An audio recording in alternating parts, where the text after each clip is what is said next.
Movie की शुरुआत होती है एलोइस टर्नर नाम की यंग लड़की से, जो रेड रुथ नाम के एक छोटे से गांव में अपने नानी के साथ रहती थी। एलोइस, जिसे एले भी बुलाते थे, उसे म्यूजिक और फैशन का बहुत शौक था, खास करके 1960s का।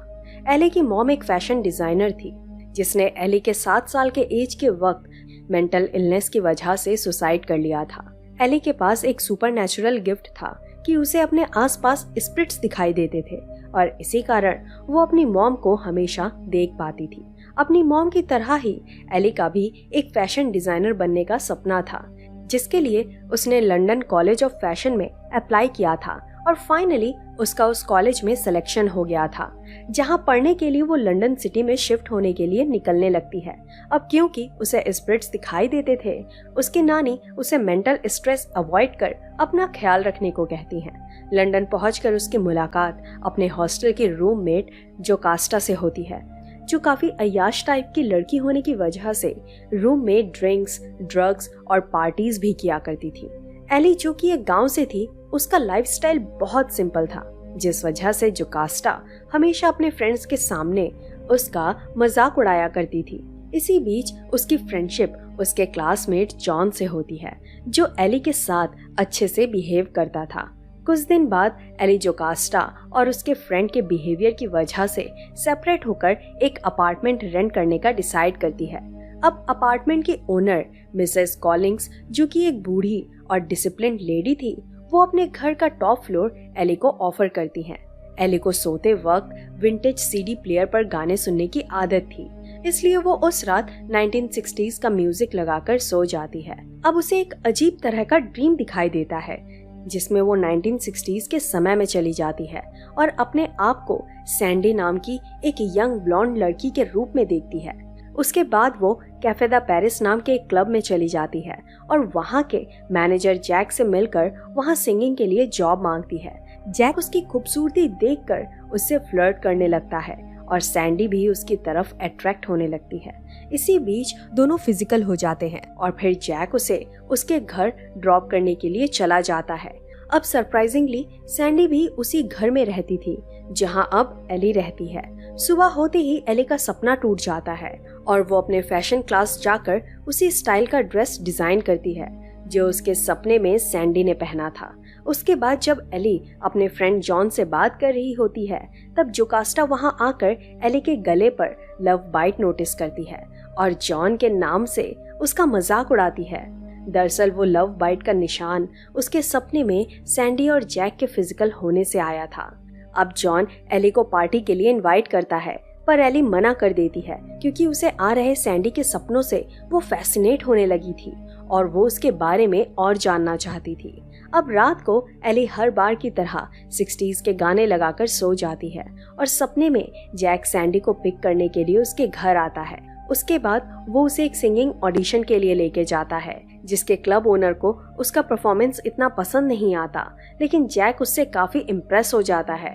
अब रियलिटी में एली सैंडी की लाइफ और उसके लाइफस्टाइल से इतनी ऑब्सेस्ड हो गई थी कि वो सैंडी की तरह ही 1960s के स्टाइल वाले कपड़े पहनने लगती है, उसी की तरह हेयर स्टाइल बना लेती है, उसी की तरह बोलना, बिहेव करने लगती है और इन सब चीजों के पीछे उसके खर्चे भी बढ़ने लगे थे, जिसकी वजह से उसे एक पब में जॉब के लिए अप्लाई करना पड़ता है। जॉब पर सिलेक्शन होने के बाद जब वो अपने घर जा रही थी, तब वो नोटिस करती है कि एक बूढ़ा आदमी उसे फॉलो कर रहा था और फाइनली आकर उससे कहता है कि उसने उसे कहीं देखा है। एली उसे इग्नोर कर देती है और वहां से चली जाती है। अब रात को फिर से उसे एक सपना आता है जिसमें वो देखती है कि सैंडी एक नाइट क्लब में सिडेक्टिव डांस परफॉर्मेंस पर as a background dancer perform कर रही थी और वहाँ सिर्फ मेल ऑडियंस थी। परफॉर्मेंस खत्म होने के बाद एली को समझ आता है कि जैक एक पिम्प यानी दलाल का काम करता था, जहाँ उसने सैंडी को सिंगर बनाने के लालच में एक स्ट्राइपर बना दिया था ताकि वो उसके रिच क्लाइंट्स को खुश कर सके। सैंडी की ये ट्रेजेडिक लाइफ देखकर एली डिप्रेस्ड हो जाती है और फैशन क्लास में उसके बनाई हुई ड्रेसेस फाड़ने लगती है। वहीं पर जॉन ये नोटिस करता है और एली को एनकरेज करने के लिए पब चला जाता है जहां वो जॉब करती थी। एली उसे अपने सपनों के बारे में कुछ भी नहीं बताती, पर जॉन का सपोर्टिव बिहेवियर देख उसे कुछ पल के लिए बेटर फील होने लगता है। लेकिन तभी वही बूढ़ा आदमी उसके पास आता है और कहता है कि एली उसे किसी ब्लॉन्ड लड़की की याद दिलाती है जो स्मोक करती थी। एली का कलीग उसे बताता है कि वो बूढ़ा आदमी एक जमाने में चार्मिंग प्लेबॉय हुआ करता था और कई लड़कियां उसके पीछे पागल थी। ये सुनकर एली को डाउट होने लगता है कि शायद वो बूढ़ा आदमी जैक होगा जो उसे सैंडी से रिलेट कर रहा था। अब रात को उसे एक और सपना आता है जिसमें वो देखती है कि जॉन ने फोर्सफुली सैंडी को प्रोस्टिट्यूट फील्ड में इन्वॉल्व कर दिया था, जिसमें वो काफी डिप्रेस्ड थी और उसे स्मोकिंग, ड्रग्स और अल्कोहल की भी आदत लग चुकी थी। लेकिन एक दिन उसे एक पुलिस ऑफिसर मिलता है जो उसे उस प्रोफेशन से निकलने के लिए एनकरेज करता है, पर सैंडी उसकी बातों को सीरियसली नहीं लेती और समझती है कि अब इस फील्ड से बाहर निकलने में काफी देर हो चुकी थी। अब क्लास में एली को डिप्रेस्ड देख जॉन उसे हैलोवीन पार्टी के लिए इनवाइट करता है और एली भी उसके साथ जाने के लिए मान जाती है क्योंकि उन बुरे सपनों की वजह से वो सोना नहीं चाहती थी। पार्टी में जब दोनों डांस कर रहे थे तब एली को सैंडी के अब्यूजर क्लाइंट्स के घोस्ट दिखाई देते हैं, जिसे देखकर वो काफी डर जाती है और वहां से भागकर चली आती है। जॉन भी उसका पीछा करते हुए बाहर आता है और दोनों वहां किस करते हैं।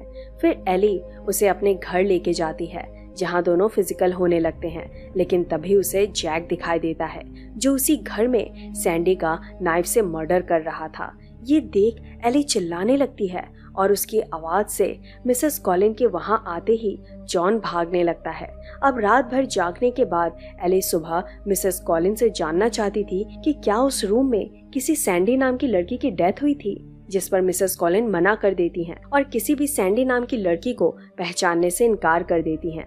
अब एली हर जगह उस फेसलेस घोस्ट के विजन्स देखने लगी थी, जिसके बाद वो पुलिस स्टेशन जाकर डिटेक्टिव को अपने विजन के बारे में बताती है और कहती है कि 1960s में उसके घर पर सैंडी नाम की एक लड़की का जैक ने मर्डर किया था, जिसे अभी तक सजा नहीं हुई और अभी भी जिंदा है। दरअसल एली को अब कंफर्म लग रहा था कि वो बूढ़ा आदमी जैक ही है जो उसे सैंडी समझकर हर जगह फॉलो कर रहा था, पर डिटेक्टिव को उसकी बातों पर यकीन नहीं होता और वो उसका मजाक उड़ाते हैं। लेकिन एक लेडी डिटेक्टिव उसकी तसल्ली के लिए ऑफ द रिकॉर्ड उसकी हेल्प करने के लिए रेडी होती है और उसके घर का एड्रेस नोट करती है। उसके बाद वो जॉन को अपने विजन के बारे में बताती है और उसकी हेल्प से लाइब्रेरी जाकर 1960s के न्यूज़पेपर में सैंडी के मर्डर आर्टिकल को ढूंढने की कोशिश करती है ताकि वो पुलिस को कोई प्रूफ दे सके।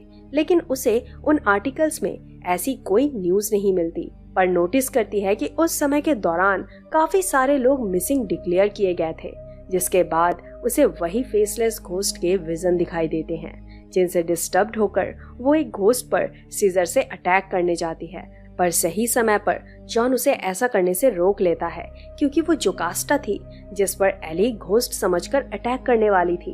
एली लाइब्रेरी से भागने लगती है और रास्ते में उसे वही बूढ़ा आदमी दिखाई देता है, जिसे फॉलो करते हुए वो पब में चली जाती है। एली के पूछने पर वो बूढ़ा आदमी उसे बताता है कि वो सैंडी को जानता था पर उसने उसे नहीं मारा।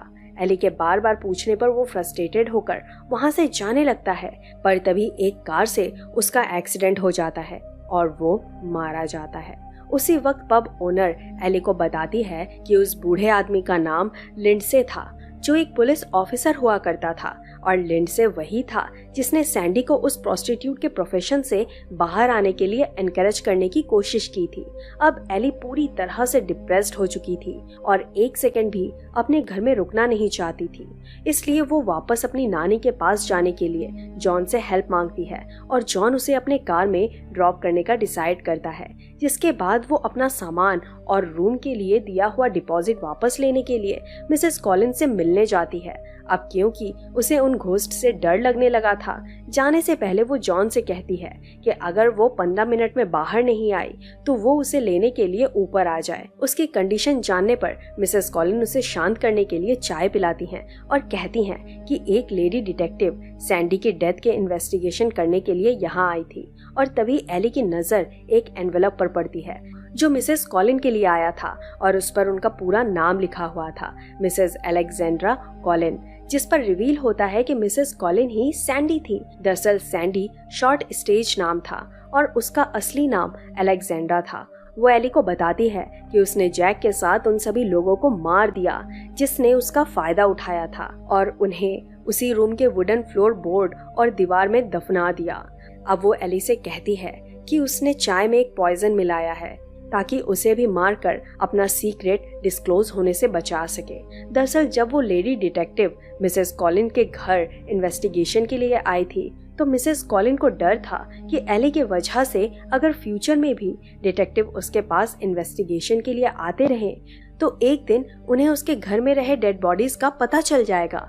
खैर, बाहर एली के नहीं लौटने पर जॉन अंदर आने के लिए डोरबेल बजाता है और मिसेस कॉलिन्स भी उसे एली के साथ खत्म करने के लिए अंदर ले जाती हैं।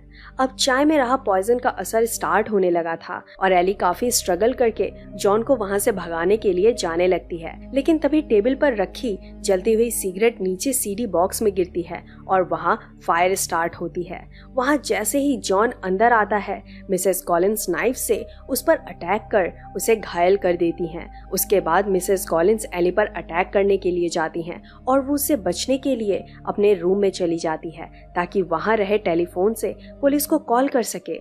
लेकिन वहां उन सारे लोगों के घोस्ट फ्लोर और दीवार से बाहर आकर उसे पकड़ने लगते हैं और उनमें से एक एली को कहता है कि मिसेस कॉलिन्स को मार दो। जब मिसेस कॉलिन्स डोर ओपन करके अंदर आती हैं तो उसे भी उन सभी लोगों का घोस्ट दिखाई देता है, जिसके बाद वो अपना गला काटकर सुसाइड करने की कोशिश करती है, पर एली उसे रोक लेती है और उसे सिंपैथाइज कर कहती है कि वो समझ सकती हैं कि उसके साथ उस वक्त क्या बीती होगी। अब सिगरेट से लगी आग पूरे घर में फैलकर वो जलने लगा था, इसलिए मिसेस कॉलिन एली को जॉन के साथ वहां से जाने को कहती है और खुद वहीं रहकर उस आग में मारी जाती है। कुछ देर बाद वहां फायर फाइटर की टीम आग बुझाने का काम करने लगती है और एली और जॉन को इमीडिएटली एम्बुलेंस में हॉस्पिटल ले जाया जाता है। अब कुछ महीनों बाद एली के कॉलेज ने एक फैशन शो ऑर्गेनाइज किया हुआ था जिसमें एली ने डिजाइन किए हुए कलेक्शंस को काफी अप्रिशिएट किया जाता है और उसकी काफी तारीफ की जाती है। बैक स्टेज में एली को मिरर में उसकी मॉम दिखाई देती हैं जो उसके सक्सेस से काफी खुश थी। यहाँ पर उसकी नानी भी आई हुई थी जो उसकी सक्सेस को देखकर काफी खुश होती हैं और कहती हैं कि उसकी मॉम को भी उस पर प्राउड फील होता होगा। और तभी एली को मिरर में सैंडी की स्प्रिट दिखाई देती है जो स्माइल करके उसकी तरफ वेव करती है और मूवी यहीं खत्म हो जाती है। दोस्तों, अब हम आपको मूवी की कुछ और बातें क्लियर कर देते हैं। जब एली की मॉम ने मेंटल इलनेस की वजह से सुसाइड कर लिया था, उस वक्त एली की एज सिर्फ 7 साल थी। इतनी कम एज में अपनी मॉम के गुजरने के ट्रॉमा से वो कोप अप नहीं कर पा रही थी और उसकी मेंटल हेल्थ पर असर पड़ने लगा था, जिसकी वजह से उसे बार बार स्पिरिट्स दिखाई देते थे। जब एली मिसेस कॉलिन्स के घर में शिफ्ट हुई तब उस घर में छुपाए गए लोगों के घोस्ट उसे बताना चाहते थे कि उस घर में उनके साथ क्या हुआ था, लेकिन एली जो पहले से ही ट्रॉमा से गुजर रही थी और कुछ सपने लेकर उस नए शहर में आई थी, उसे सैंडी में खुद की इमेज दिखाई देने लगी। जिस तरह एली यहाँ फैशन डिजाइनर बनने के सपने लिए आई थी, उसी तरह सैंडी भी यहाँ सिंगर बनने के इरादे से आई थी। वो सैंडी से इतना इंस्पायर हो गई थी कि उसी की तरह रहने और बिहेव करने लगी थी। लेकिन जैसे जैसे उसे सैंडी की हॉरिफिक लाइफ का पता चलता है, उसकी ऑलरेडी ट्रॉमेटाइज्ड कंडीशन पर बुरा इफेक्ट पड़ने लगा और वो अपनी सैनिटी खोने लगी, जिसके बाद उसे हर जगह फेसलेस घोस्ट दिखाई देने लगे थे।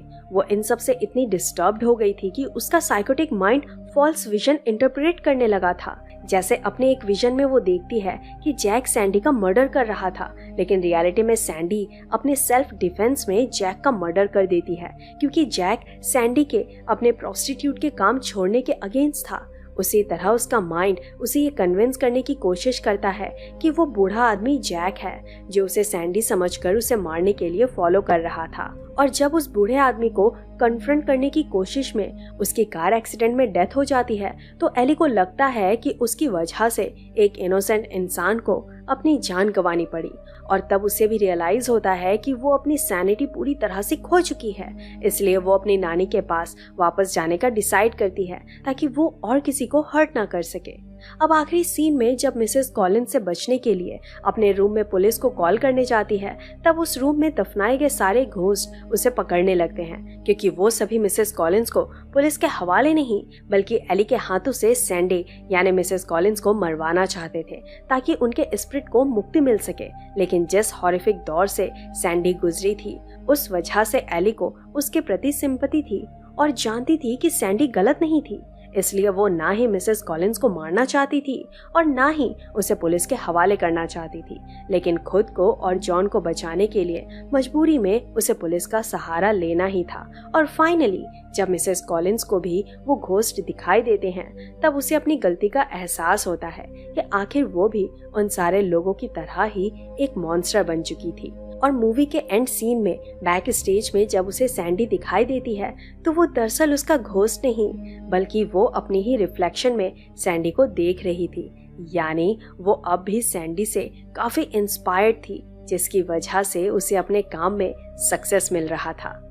दोस्तों, ये साइकोलॉजिकल हॉरर फिल्म का नाम है लास्ट नाइट इन सोहो, जो 2021 में रिलीज हुई थी।